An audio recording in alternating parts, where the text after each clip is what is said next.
ese burya uzaza kureba ko nasebye icyo nicyo kizanza ikibazo cy'amatsiko nongera kukubaza nakubajije ubushize niki gituma ese ubundi bihano by'Imana ni ibihe bemeze gute harya Imana hagiye cyo guhana ko Imana cyari cyagera Imana izabyemera kandi burya ntabwo icyo kintu Imana yacyemera ntabwo bishoboka uretse nkubwire uko byagenda kose ubundi busanzwe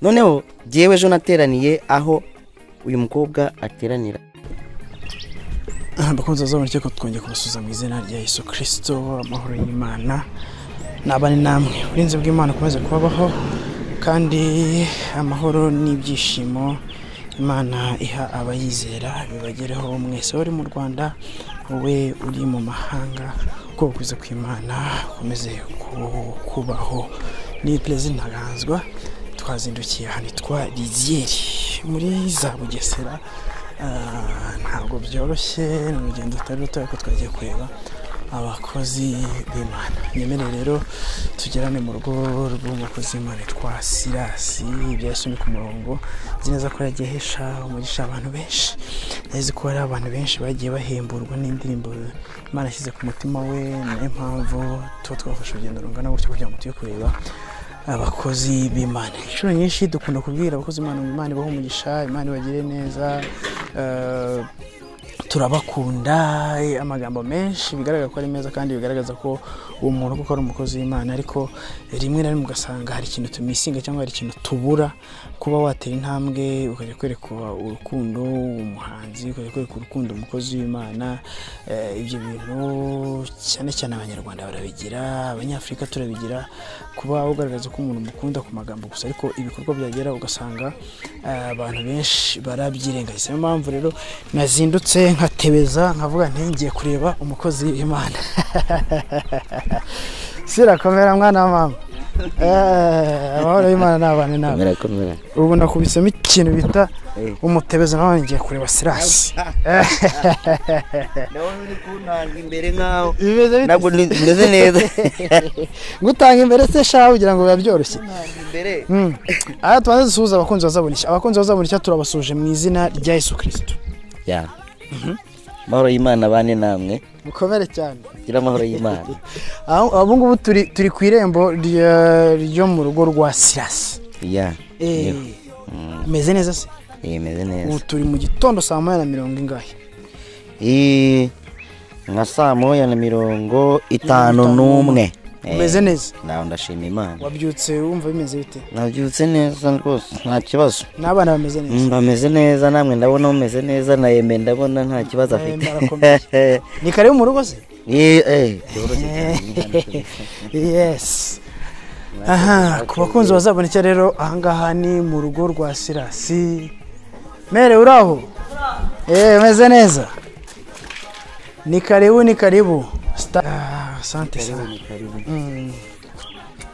mere murara yego ese ashimwe mjiki wakomera cyane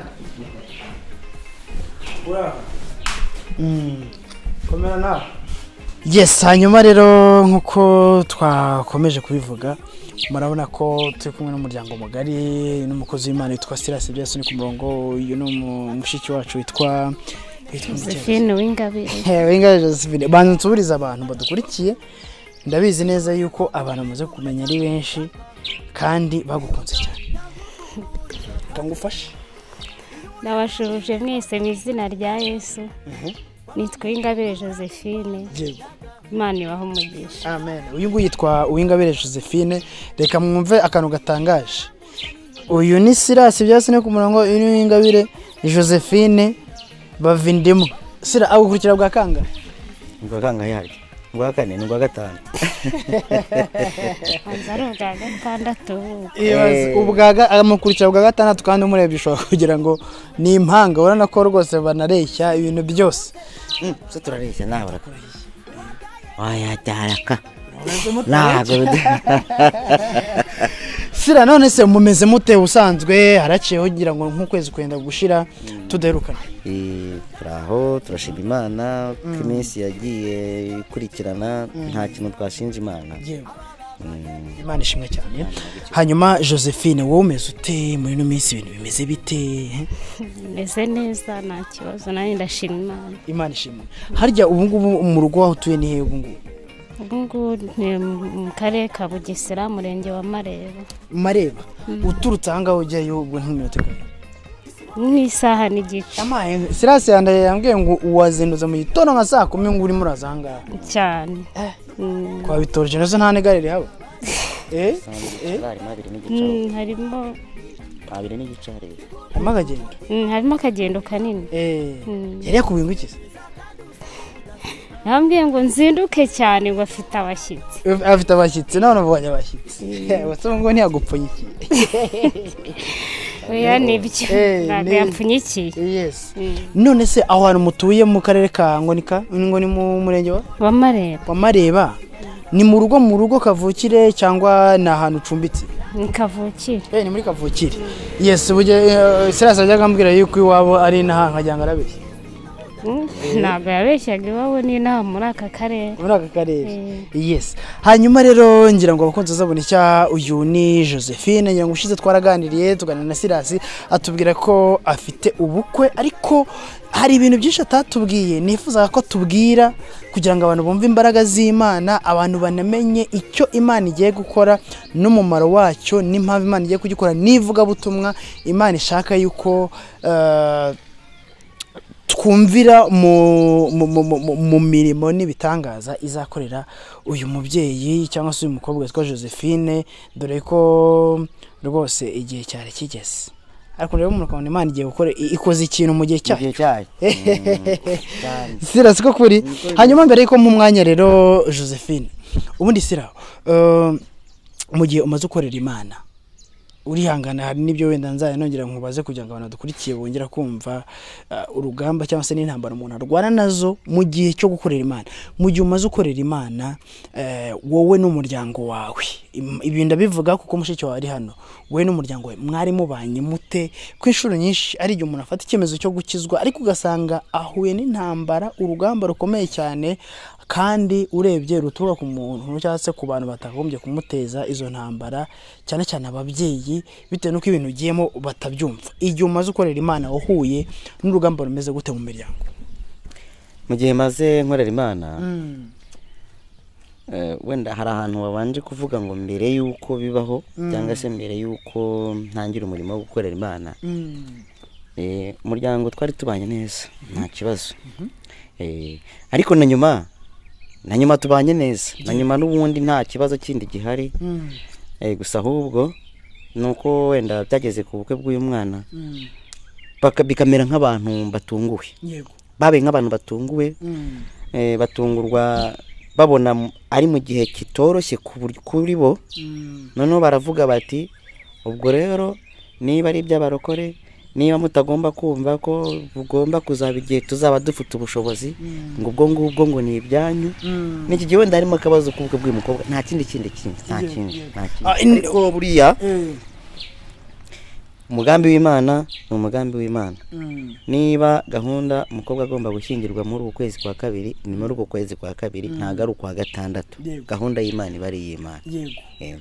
Hanyuma ikibazo cy'amatsiko mfite ni kingiki ugukizwa kwawe nta kibazo byateye papa wawe mama wawe abavandimwe baravuze bati ubwakijwe buri Imana muteje ntambwe agize amahirwe yakira agakiza twebwe turacyarwana nabyo nakomeze nakorera Imana nta kibazo cyangwa nawe hoye no twatuntu abantu benshi kunagura twavuga ati abaye igicucu abaye imbwa ibintu nk'ibyo ari gihe wenda uzavugana wenda na madamu mu bihe biri imbere wazabikubwira kuko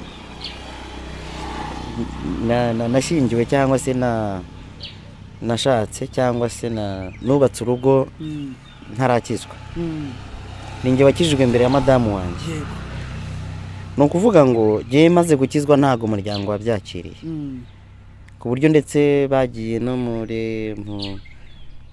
mu matwi ya madamu bakamubwira bati kiriya rero kirasazi uriya kirarangiye urabye neza kirahenutse abaye igicucu reka uravura y'amaso buriya ntuzagikurikire buriya ahantu kigiye ni habi ntabwo byari kubura kubera ko twafatanyaga mu byo twakoranagamo byose nari maze rero gutandukana nabo ibyo rero ntabwo babyishimiye gusa nyuma bagiye babibona ko inzira ndimo ari inzira nziza nubwo wenda batigeze bafata umwanzuro wenda mushiki wanjye akaba ari we uyu akaba ari we wenyine ubavamo avuga ati mva musaza wanjye uko ndi kumubona ndabona inzira yakurikiye nanjye nayikurikira ikagiraho ingese nuko aba arakijijwe n'uyu nguyu wenyine hanyuma rero Imana imutabaye kandi nanone nabwo baravuga bati turatunguwe ariko nta mibanire yanjye yindi mibi isanzwe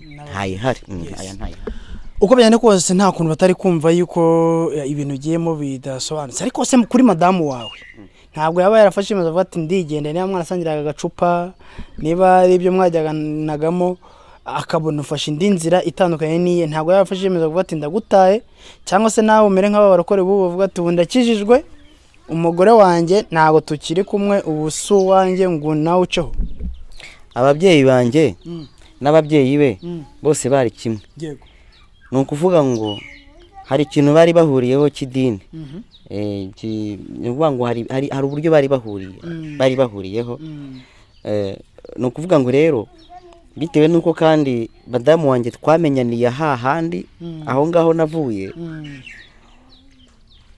ako kanya yahise yumva ko ibyo bari kumubwira ari byo ariko jyewe ndatuza kubw'imbuto nera madamu wanjye nawe aravuga ati rero ibi bintu bambwira ntabwo ari byo hanyuma agira gute araza arakizwa nawe turi kumwe mu murimo w'Imana mukomezanye urugendo ni uvuga ngo umaze imyaka ingahe cyangwa se na madamu wawe amaze imyaka ingahe yakiriye agakiza namurushijeho umwaka jyewe nakijwe 2007 wakizwa 2008 ariko uwo mwaka wose urumva ntabwo ibintu byari bimeze neza bitewe imyaka 15 uri mu gakiza ni imyaka myinshi cyane kandi ni imyaka Imana yagukoreshejemo imirimo itangaje byonyine ngewe nirebera iyi Imana yagukoresheje kuri Zaburi cyane ni ikintu gihambaye cyane umuntu wari wese udukurikiye waba warakugiriyeho umugisha atatesha agaciro kuko hari ibintu byinshi hari ivuga butumwa wakoze rihambaye twagenda duhura ku matere nkabona abantu benshi baravuga turagukunda yewe n'urigeze kumbwira ngo uragukunda namubwira nti yigeze kubyandika kuri WhatsApp yanjye namubwira nti rero wibeshye nge sindi umuhanzi ni nimero za Silas nizi ngizi ariko ndabireba nkabona ko Imana yagukoresheje umurimo ukomeye cyane nko kuri zino ndirimbo nakoze ndavuga hari iyo waririmbye ibya Yesu ni ku murongo noneho hari iyo umaze iminsi ukora yitwa ngo ni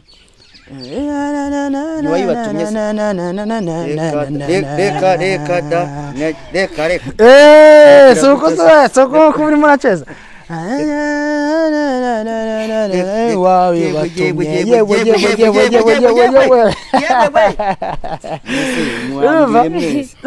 iyo ndirimbo umuntu umwe yaranyandikiye arambwira ati rero reka munkubwire iyi ndirimbo ni ngewe Silas yaririmbaga neza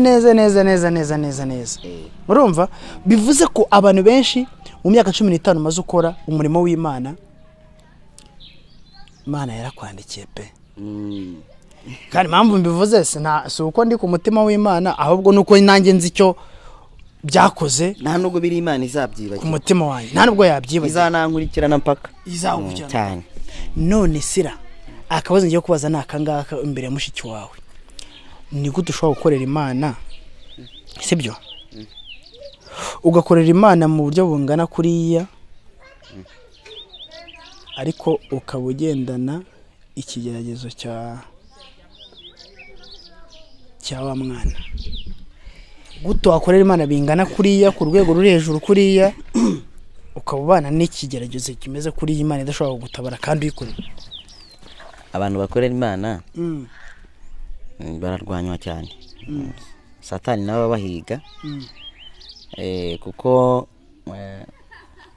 ibyo bakurikiye byanze bikunze Satani agomba kubatangira mu nzira kugira ngo batabigeraho ikindi niyo warasomye ijambo ry'Imana igiye muri Yobu yobu yari umukiranutsi ku bintu byose, ariko reba igihe yageragejwe na Satani ukuntu cyanganaga kugeza ubwo uko n'abantu bazajya bamushinyagurira kuri ruriya rwego. Ntabwo rero umuntu w'Imana abura ibigeragezo, ahubwo nibyo biryo bye. Ni igihe cy'Imana, iyo igihe cy'Imana cyashyizweho, hari n'igihe bishyirwaho kugira ngo Imana irebe imbaraga ufite, imbaraga ufite mu rugendo, imbaraga ufite mu gakiza, imbaraga ufite mu murimo wayo ukora. Kubera ko Satani niwe wagusabye akavuga ati buriya rero ndamutse nkoze kiriya bikagenda kuriya na kuriya na kuriya, uriya yacika intege. Imana ikamubwira iti genda, icyo nkwimye ni ubugingo gusa, ariko genda ubikore. Nta gitangaza rero kuba narwaza umwana imyaka ingana kuriya kandi nkijijwe, kandi nkorera Imana, kandi nsenga ndirimba nk'uko abantu bayibonye kugeza ubwo bigera no ku isi yose. Nta gitangaza kirimo rwose pe. Ntabwo ari ubupagani, si iki ku mwana wanjye yarabaye kuriya, si ubupagani, kuko kugira ngo yanaje aribwo biriya byaje ndi umunyamasengesho mu rwego rwo hejuru kandi ukomeye, usengera abasazi bakava mu muhanda bagakira, usengera abarwayi bose bagakira, usengera buri kintu cyose Imana ikacyumva kandi ikagikora. Ariko gihe umwana wanjye yararwaye ndasenga biranga, Imana irambwira ngo tuza ninjye ubizi. Ubwo rero niba Imana ibizi, nta n'ikindi kintu narenzaho, nta n'urubanza nicira kubwuriya mwana anarutoye. Ko hari abantu bavuga se ko ahubwo hari icyaha ushobora kuba warakoze gikomeye kikakuviramo iriya ngaruka, ari byo ukunda kuvuga ngo hari ingaruka z'ibyaha, Imana ikaba bikaba byakugendekera kuri iki. Kandi umubare w'abantu benshi n'abajya bandika mu komeza bati Sirasi ni Imana mwana, ko namaze igihe ndi umunyabyaha nimba ari ibyo. Yewewe myaka 12 13 aya wenda ahantu umwana wanjye yafatiwe cyangwa se ahantu yarwariye ni mu karere ka Nyagatare, mu murenge wa Rukomo, mu kagari ka Nyakagarama. Aho ni umwana wanjye yafatiwe, niho yarwariye. Ni ahantu hitwa Irurenge. Abantu baba baza aho hantu, ariko bazajyeyo babaze madamu wahindi bamubwira akamutuzana niba ataryamye, ntamuzane nta kibazo, nubwo yaba aryamye yamubyutsa. Abantu bongere bamurebe. Hari n'abantu batazi ko ubana n'ikigeragezo cyo kurwaza umwana imyaka 12. Babona useka, babona wibyinira. Cyo nandi kuvuga rero, aho hantu nahabarangiye, bazajyeyo babaze uburyo nahabaye, imbuto nahereye nuko byagenze. Bazasanga muri ako gace nta kosa na rimwe rinzwiho na rimwe ribaho rigendanye n'ikintu cyitwa icyaha. Yego, kandi nahamaze nukuvuga ngo kuva mvuyeyo, navuyeyo 2018. Ubwo hashize imyaka ingahe? Hashize imyaka 5.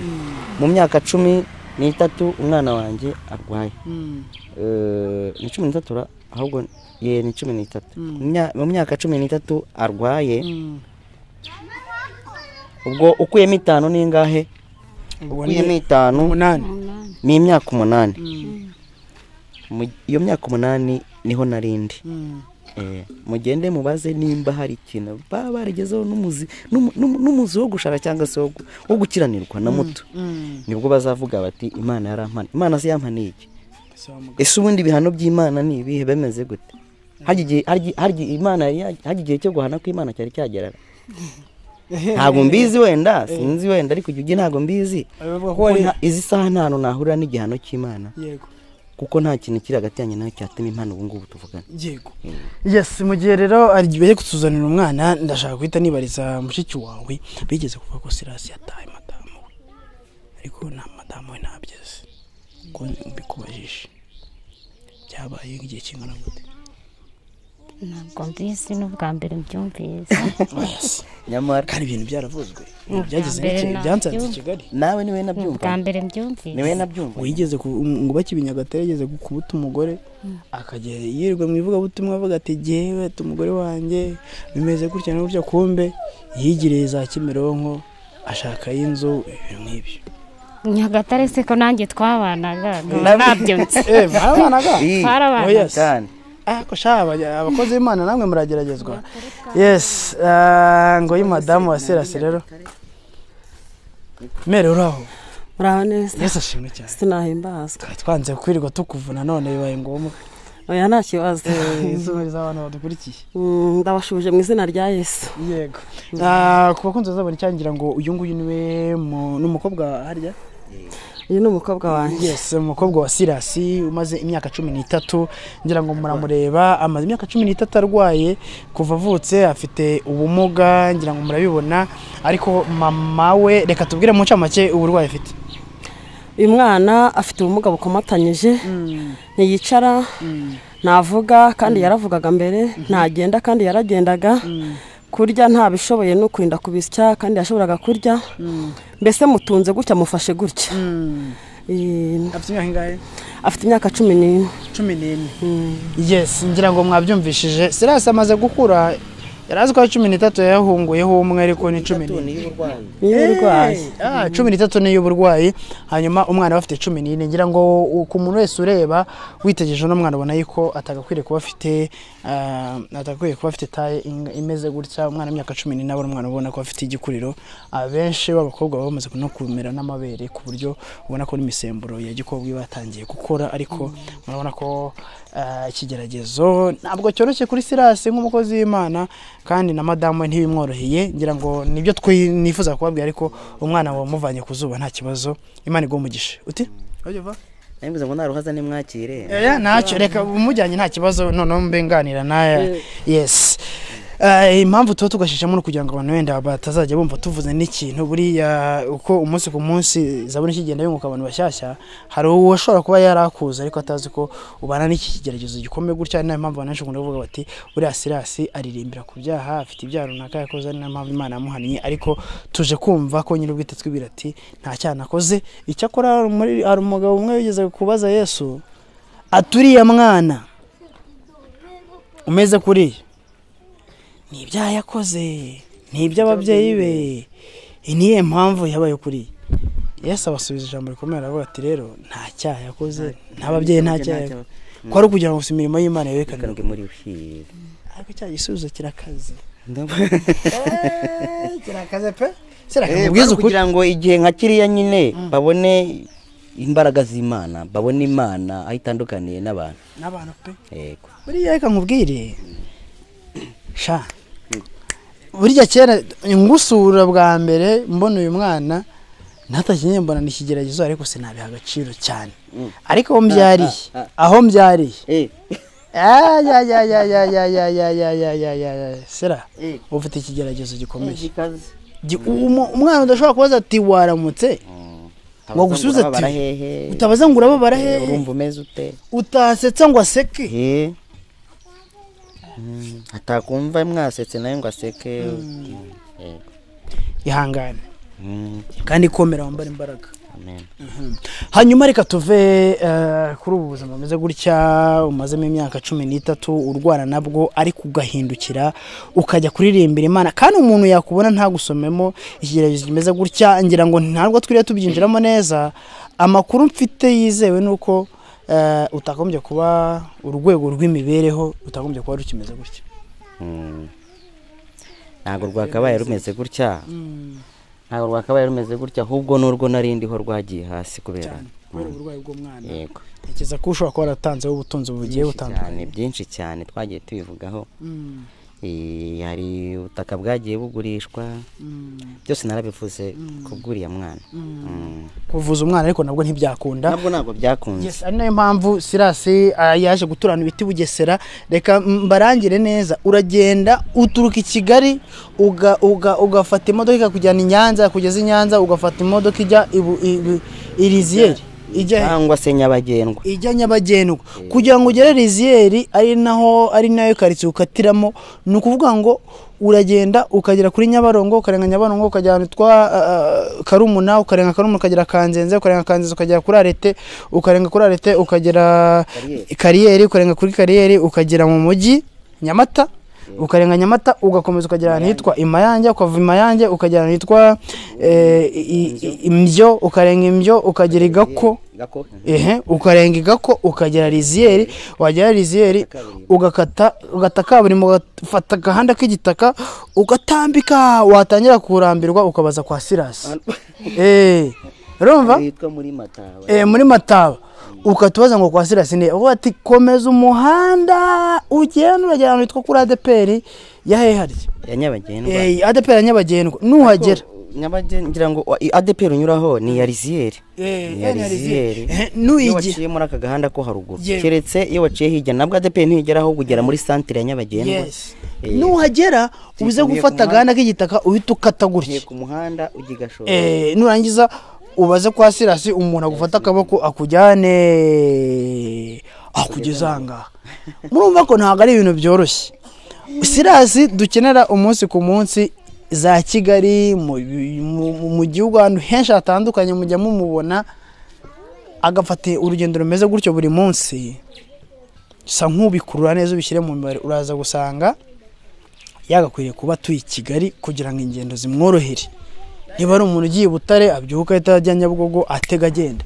ariko kugira ngo ajye Butare ajya mu ivugabutumwa bimusaba guturuka ahangaha akambuka akaza za Kigali akagiye Butare urumva ntekereza ko wahita wumva yuko aba yaragiye gutura ahantu hari ubuzima bwagerageza koroha byibura kugira ngo ubuzima bukomeze ariko Sira nyine mu isi tukiri mu isi duhura nyine n'ibintu bitugerageza n'urugamba rutoroshye ariko Imana ikomeze kwambika imbaraga. Murakoze cyane ubundi njyewe urwego namamaye rw'ivugabutumwa nkurikije uko Imana yagiye ibana nanjye njyewe nakabaye mfite inzu ikomeye cyane muri iki gihugu y'icyitegererezo nakabaye mfite imodoka gendamo yanjye bwite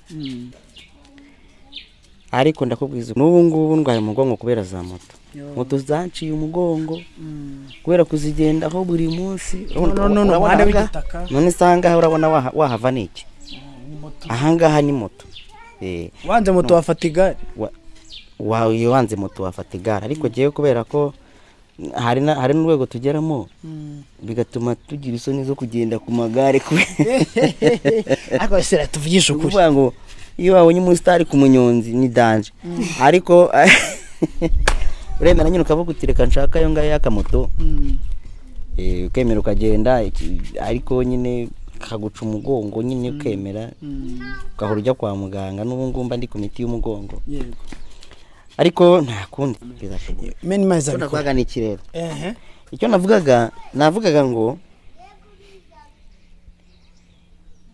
yaba nta modoka yaba nta buri kintu kimwe cyose uko byayemeze kose njye nzi ko ahanga ariho wubatse ambabariye koko ambabariye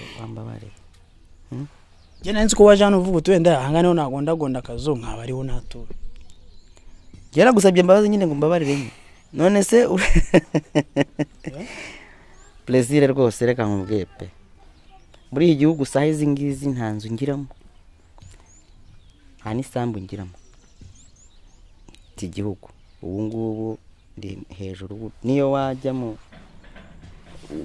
kuko muri system biba birimo ugiyemo nta kintu cyanjye wasangamo kuko nta kirimo nyine wagisangamo gute kidahari rero kubera ariko nari mbifite kubera uriya mwana yego ntibyare byinshi cyane by'umurengera ariko ibyo nari mfite nabyo byari byanjye byari kumbera byari gutuma wenda yari wenda na fondasiyo kugenda nzamukiraho bikagenda ariko nabyo byahise bizima kubera kiriya kibazo ariko muri byose ijambo ry'Imana rivuga ngo duhore dushima nuko mbona umugeni wacu urakoze ndakuvuze nabi mwa hanyuma rero Sira reka tugaruke rero ikigerezo cyo uri kumwe cyo ubana nacyo ariko Imana izagirushaho kukwambika imbaraga kandi naguteza amaboko kugira ngo utananirwa burya ngo amaboko y'amose yananirwaga baratsindwaga ariko ajya kubona support mufata akaboko ku ruhande nako ku ruhande hanyuma ingabo z'Abisirayeli zigatsinda ariko reka cyo tuba tukivuyeho mu gakeya iyo natangiye gutebeza bikavamo wa masaha yagiye amasaha yo gutebeza ubu yageze Sira uri ku rugamba rwa mushiki wawe ubushize baratuganije tubwira yuko ubu uyu mukobwa ari ku mutwe wawe ikibazo cy'amatsiko nongera kukubaza nakubajije ubushize niki gituma uyu mukobwa ari ku mutwe wawe kandi ubana n'ikigeragezo nacyo utabasha ku maximiza cyangwa se utabasha sinzi ko ndi bubyite. Donc ibyo umwana gusaba uyu munsi none ntubashije no kubimukorera byose, kuko ndabyibuka ko tuganira bambwiye ko umwana akenera pamperse nyinshi kuruta iz'umwana w'uruhinja. Utubwira yuko umwana akenera kwitabwaho mu buryo budasanzwe, imirire nayo agomba kurya kwitabwaho mu buryo budasanzwe, kandi ubwo bushobozi nabwo ntabo hari. Ni iki cyatumye uyu mukobwa ajya ku mutwe wawe, kandi tuzi ko ibintu byo kwitegura uko ari ibintu bikomeye kandi biremereye, bisaba no kuba ufite ubushobozi no kuba ufite amaboko?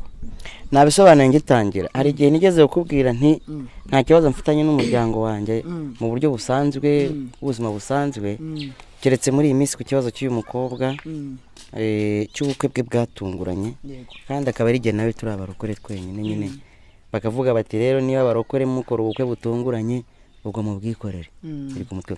Noneho jyewe ejo nateraniye aho uyu mukobwa ateranira, aho nanjye nakirijwe, ngo kuwa gatandatu bahamagaye mama,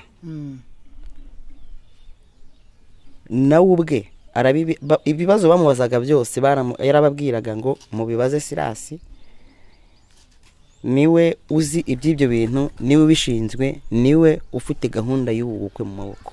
Ni ukuvuga ngo ndabeshya ejo siko ubuyobozi bw'itorero ejo bwambwiye imbere y'iterane, bamazaga ko ubukwe bupanze, bakamubaza ibimeze uburyo bagomba kubigera, mubibaze Sirasi, buri kintu cyose mukibaze Sirasi. Siko bimeze? Ntabwo ndi kubeshya. Kuki mama wawe yabihishiriye kuri Sirasi? N'ubundi byinshi nyine kubera ko avuga ko byatunguranye, urebye ntabwo ibyinshi abizi. Ariko se kubera iki byatunguranye ubundi? Nyine iby'Imana rero buriya akenshi biratungurana. Biratungurana rwose, ibyinshi ntabwo biteguza. Ubu byaragutunguye gushaka? Nanjye byaranuga. Guteze umusore aza akagutunga? Nta gahunda nari mfite yo gushaka. Ariko wari warihebye? Oya. Kuki nta gahunda wari ufite? Hari indi mishinga wari ufite ugomba kumaze gukora? Oya, nta yindi mishinga, ariko numvaga umushinga wo kujya gushaka utarimo. Yego. Ugiye kumva urukundo rugufasha? Ruza rufite imbaraga? Rwaje rufite imbaraga. Wumva ntiwarwirengagiza? Nonetse ko abantu benshi basubika ubukwe kubera ikibazo cy'ubushobozi, ku cyo utabaye busubitse kugira ngo ubushobozi bubanze buboneke. Ntabwo nabusubika kubera ko umugambi w'Imana se hari umwana w'umuntu wawusubika buriya? Oya. Kubera ko ari umugambi w'Imana ntabwo nari kubisubika, ariko iyo biza kuba iby'abantu mba narabisubitse. Warabisubitse? Yes, ati iyo biza kuba iby'abantu uvuze neza, ako kantu niko katumye ntsindwa, niko kaguhesheje amanota. Uti iyo biza kuba ari iby'abantu mba narabisubitse, ariko niba ari umugambi w'Imana byange bikunde ntabwo nabireka. Hanyuma rero wowe urebye ukabona Sirasi, ubu niba mama avuga ati mubibaze Sirasi, ese mwabonye ibishyingirwa, mubaze Sirasi, ese wabonye ikanzu, baza Sirasi, ese mwaza Sirasi. Ubundi ubona Sirasi afite ubwo bushobozi bwo kuba ibyo bintu byose yabikora? Ubushobozi ntabwo afite, ariko buriya kubera ko Imana ishoboye byose, nzi ko bizakunda ku munota wa nyuma. N'ubu ni byinshi cyane bitarakunda. Yego. Dore harabura iminsi 3 yonyine. Oya se? Isi kuwa kane. Nese uzakora ubukwe mu mebyisi? Yamaye nka data. Kuwa kane ku itariki 2. Kunumva nta dufaranga mfite ngo mbasigiye Sira. Sira bufasha make mfite anga. Kuko Imana ndayagusigira nawe ntazayari. Buriya iyo umuntu yabyaye rero nta n'udufaranga bagifite do. Ubufasha. Imana igomugisha. Yana hetse kwa kibaramo nk'ibyumweru nka 3. Ni iminsi 3 dore turi kuwa mbere. Turi kuwa mbere, ejo ni kuwa kabiri, kuwa gatatu, kuwa kane ni ubukwe buzaba. Ku itariki 2. Amaye byarangiye. Byarangiye. Kandi ubu ngubu rwose ntabwo ndi kubona uburyo bwo nta kintu ndimo ndabona, ariko mu bintu nagiye mbona. Reka nkubwize uko. Uretse gatamande nkubwire. Lezi. Nuseba kuri uwo munsi w'ubukwe, sibyo? Nzaba ndangiye. Oya baretse. Nuseba ku munsi w'ubukwe, ukabozongera kundi uzajya uririmba ngo urebe nguseke. Urabizi ko hano henshi tuhahurira.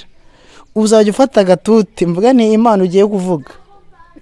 ntayo uzi kuko ntayo wabonye. ntayo uzi. Ubu icyo cyo ndakiguteze ni ukuri kw'Imana. ntabwo Imana Kandi burya- izabyemera. ntabwo icyo kintu Imana yacyemera, Kandi ntabwo bishoboka. uretse nkubwire uko byagenda kose ubundi busanzwe ibihanda n'ibigeragezo inshuro nyinshi ubundi biva kuri mwene so. Mu bantu witega rero nyitege rwose ni umutego nteze. Imana nitagutabara kuri mushiki wawe. Iyo migambi ufite rero yamaze kuyumva buriya neza. Nanjye nzareba. ukimara kuvuga ngo izina ryayo ngo rizatukwa ku bwanjye ntabwo bigikunze, ntabwo byashoboka. None reka nkubaze reka Josephine, ni ibiki bibura njyewe noneho icyo ngicyo aricyo nzaba nanitegereza gusa. Kari byinshi byinshi. Ese rambwira byivugira kuko nawe Josephine n'uwe nta tuzahurira. Ibintu ubu ngubu uyu munsi muvuga ngo ibi ngibi turabibura sibyo, ku buryo n'umuntu waguha urw'amenyo nyine ibyo bintu byiteguye. ikitabura se ni iki? Reka nkubwire pe, reka nkubwire. Yamaze kukubwira ko wamaze urabizi ko biri ku ruhande rwanjye, nawe wegereye hano birumvikana ko nta bushobozi, ariko twagiye tugerageza nyine hamwe no gusenga Imana. Hari udukoresho dukeya twabonetse, ariko ibindi byose haracyabura ibintu byinshi. Na fanta ntiziraboneka. Fanta nta nubwo tuzi niba tuzananywa, ariko dushobora no kuzakora ubukwe butanywa, ariko umugambi w'Imana utangiye kuntega umutego. urumva none mba nkubwire kandi nanegereje kureba ko nzaza nkicara nkabura umuheha. ngewe utuvugana nta kibazo ubu ngubu ngewe ngifite ku bigendanye n'ubukwe bw'umwana. Ubukwe bw'umwana bugomba kuba byanze bikunze. Ni ukuvuga ngo twagenda n'ibirenge tutanywa tutarya. Gahunda y'Imana yuko umukobwa agomba gushyingirwa, azashyingirwa ku itariki 2 z'ukwezi kwa 2 n'ejo bundi ku wa 4. Uyu munsi dore turi ku wa mbere. Yego. Ni ukuri kw'Imana. Ahubwo nibajije ikintu uri kumbwira ngo nasebaho ngo hanyuma ngo nkaba ndangiye. Oya hari ukuntu guseba bigaragara. Nk'ubu ngo aramutse agiye gusezerana yambaye no myenda ngo wabusebye. Nzaba mpari, urumva nzaba mpari. Kandi ubwo dore ikintu gise kinezeza plaisir. Nuko ubwo uvuze ngo uzandeba ngo nseba, ise numva ko uzaba uhari. Icyo ni igindi gisubizo cy'Imana. Ku uzaba uhari rero ndumva hari akantu, ahubwo Imana izaba, ahubwo se nzaseba gute? Nta nubwo bigikunze. Aga tumura kwa 5 ntabwo zirategeka. None se ndebera, ariko tuvugisha ukuri, singuyeme kuri kamera.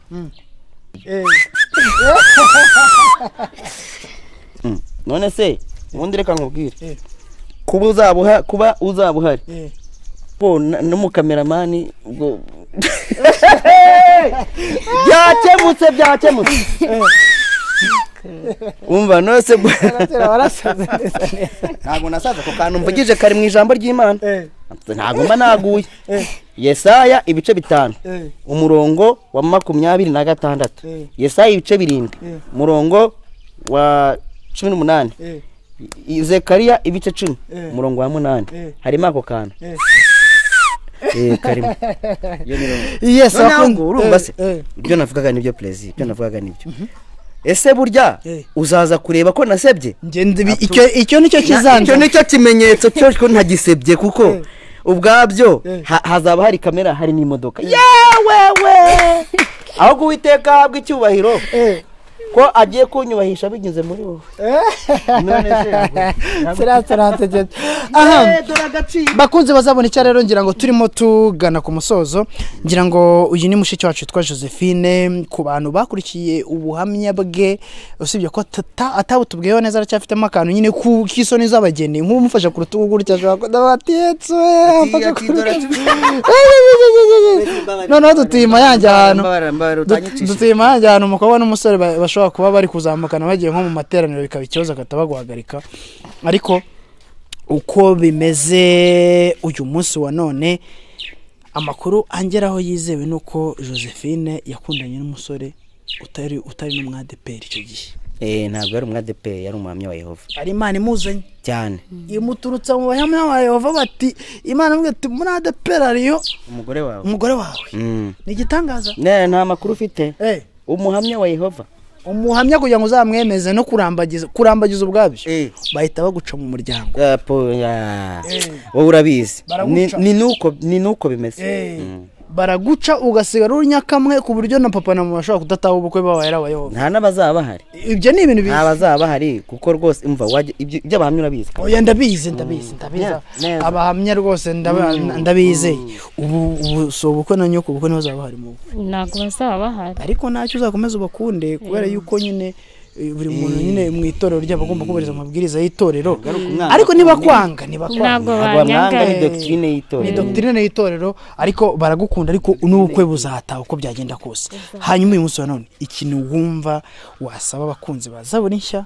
by'umwihariko abantu bakunda Silas kuko Silas arakunzwe usibye ko abanyarwanda bafite ukuntu akubwira ati ndagukunda wambwiye uti mfite ikibazo ati ndagusengera ugasanga nyine urukundo gukunda ruherera mu magambo gusa ariko ni iki wasaba abadukurikiye umunsi wa none kugira ngo buriya bukwe buzabe bwiza buzubahisha Imana kandi nawe umutima uzanezerwe ndetse bizavuge n'ubutumwa kugira ngo abantu baze kuri Kristo kuko buriya niba ari ikintu cya mbere gikora ivuga butumwa ni ubukwe iyo bwabaye bwiza ariko iyo bwabaye nabwo izina ry'Imana riratukwa ikintu cya mbere nabasaba rero na mbere ni isengesho bansengere cyane kuko ntabwo byoroshye ni urugamba hanyuma badushyigikire yego bashyigikire Silas nanjye bashyigikire ushyigikiye Silas nanjye abashyigikiye yego kuko nta bushobozi rwose kada yego nta kintu nifitiye wifitiye agakoti gusa agakoti twari wambaye ubushize sha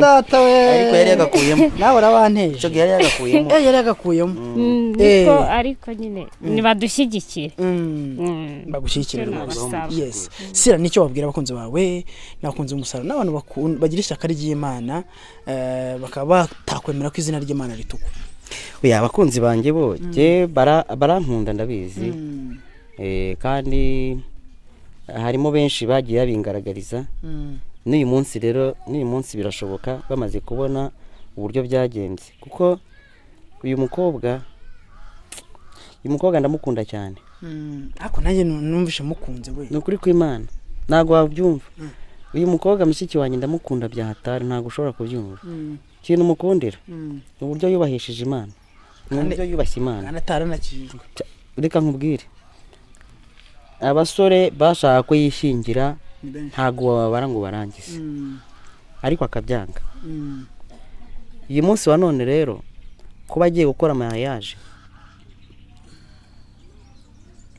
akaba yaranambye akavuga ati ngomba gukora mariage icyo ni ikintu namwubahira nuko nameze kose icyo naba mfite cyose nagikora byanze bikunze kugira ngo ashyingirwe cyangwa se ubukwe bwe bugende neza abakunzi banjye rero icyo nabasaba ntago najya kure ya Josephine ko Josephine we yavuze ati cyambere ni ugusenga ariko nyuma y'amasengesho burya habaho n'ibikorwa ni ukudutahira ubukwe cyambere ni ukudutahira ubukwe mukaza mu bukwe bwacu bakabona ko nyine mfite abakunzi icya kabiri iyo umuntu yatashye ubukwe hari uburyo butahamo uko umuntu abyumva yantwerera nibyo nta bindi ubukwe ntabwo ari ubw'umuntu umwe hanyuma ngiye gusoma invitation yawe invitation erihedi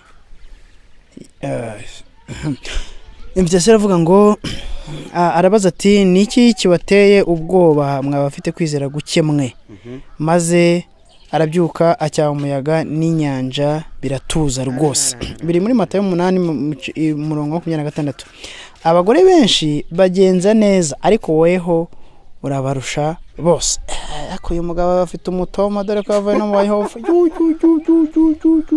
Imigani 31:29 hanyuma aravuga ngo umuryango warwaje kare Leonard n'uwa Rugero Auguste yishimiye ko tumenya ubukwe bw'abana babo ari bo Uwingabire Josephine na Mutuyimana Alexis buzaba tariki ya 2 kwezi kwa 2023 hazaba ari kwa 4 saa 4 zuzuye hazaba gusaba no gukwa ahitwa Ikabere mu mudugudu Ikabere mu mudugudu wa Kaziranyenzi hanyuma saa 7 yes saa 7 hazaba gusezerana imbere y'Imana mu rusengero rwa ADEPR itorero rya kabiri. Nyuma y'iyo mihango abatumiwe bose bazakirirwa mu busitani bw'urwo rusengero, kandi kwakira twumvikane abarimo kurya no kunywa. Ibyo wivugisha ngo tuzatabuke gusa tutarya ntibivamo.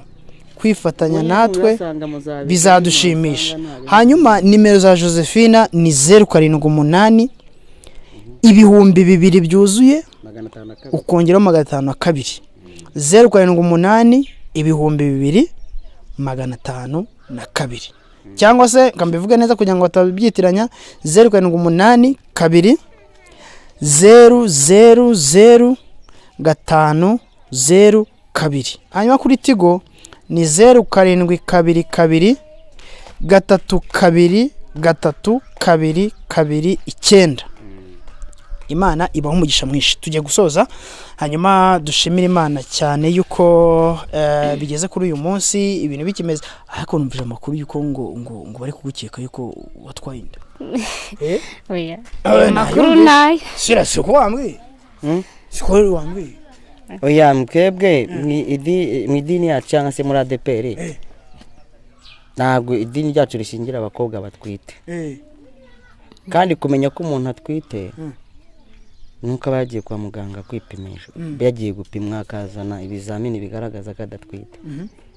Iyo niyo gahunda rero iriho, kandi niko biba bigomba gukorwa. Yego. Okay. Ubu rero murumva yuko tugiye gufata urugendo tujya umuntu iyo yamaze kwishingira nyine ko hari amaze kwishingira niko iyo watwaye inda warishingiye. Hari isingiro byararangiye. Urumva ko gahunda itora ryashize ari ngombwa kujya mu turere kutafashe bakunda kubyita kavance.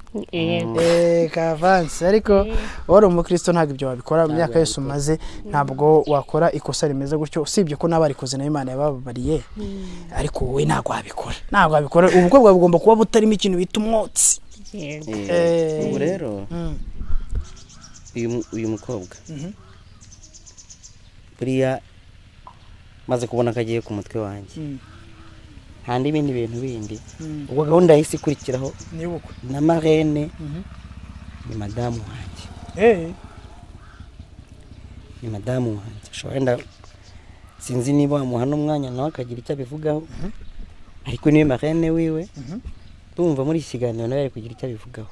Marene se usibye kuba wenda yatubwira ati rwose ngewe nanjye nzaba nambaye neza.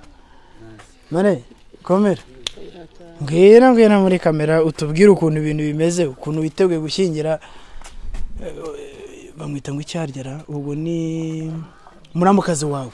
Bimeze bite? Uyu nguyu afatwa nka muramukazi wanjye, ariko giye mu buzima busanzwe ntago ariko mbibona. Nkurikije abaramukazi njya mbona ntago ariko mbibona.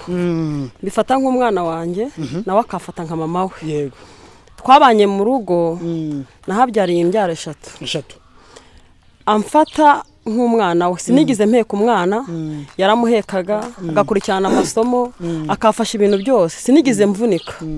Turimuka niwe wangeragaho mbere ahantu nabagandi n'abandwaye niwe wamfashaga. Ntago byari byoroshye kuba nashingira umukobwa ngo mubere marene, kuko biravuna cyane, ndabizi nkunda kubikora. Ariko kubera ko we twashatse kumushakira undi marene arabyanga.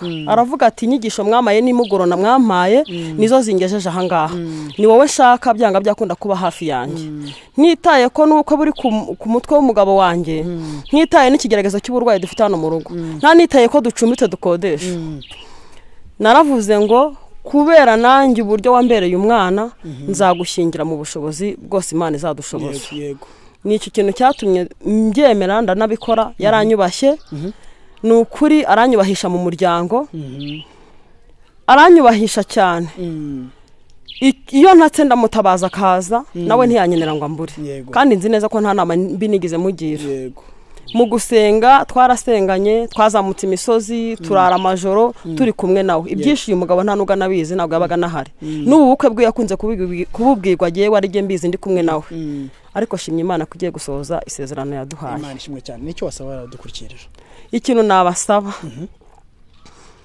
ni ukuri bakimara gutega amatwi iki kiganiro cyabaye, Marene akaba ari muri urugo rwa Sirasi bya Yesu ni ku murongo reka muvuge mu izina ari nawe mugabo wanjye tubyaranye abana 7 dukodesha dufitemo n'uw'indembe uryamye ubukwe bukaba bwaragarutse bukatuza ku mutwe uyu ari mushikiwe akaba na muramukazi wanjye nukuri nkurikije ikiganiro babonye nabasabaga amasengesho n'ubuterankungwa n'ibikorwa kuko batadushyigikiye twebwe n'Imana ngo idushyigikire nta kintu twashobora uvuga ngo mwaseba twaseba twakandagara ariko kubera yuko biri mu mugambi w'Imana twizeye ko Imana yo mu ijuru izabirangiza amahoro. Amen. Zira hagarara gatangaha utera isengesho. Ni wowe wabyivugiye yuko wagiye usenga Imana ikakumva no munsi usenze Imana ikumva. Watura isengesho ry'umugisha ku bantu utazi ariko bagiye kubera Imana amaboko kugira ngo uke buzagende neza. Kandi unaduha nimero zawe kugira ngo reka mbanze nzibahe mbanze nzibahe mufashe reka mbanze nzibahe nimero yanjye ni 0788 40 92 65 0788 40 92 65 Airtel ni 0731 299 250 0731 299 250. Murakoze cyane reka dusenge.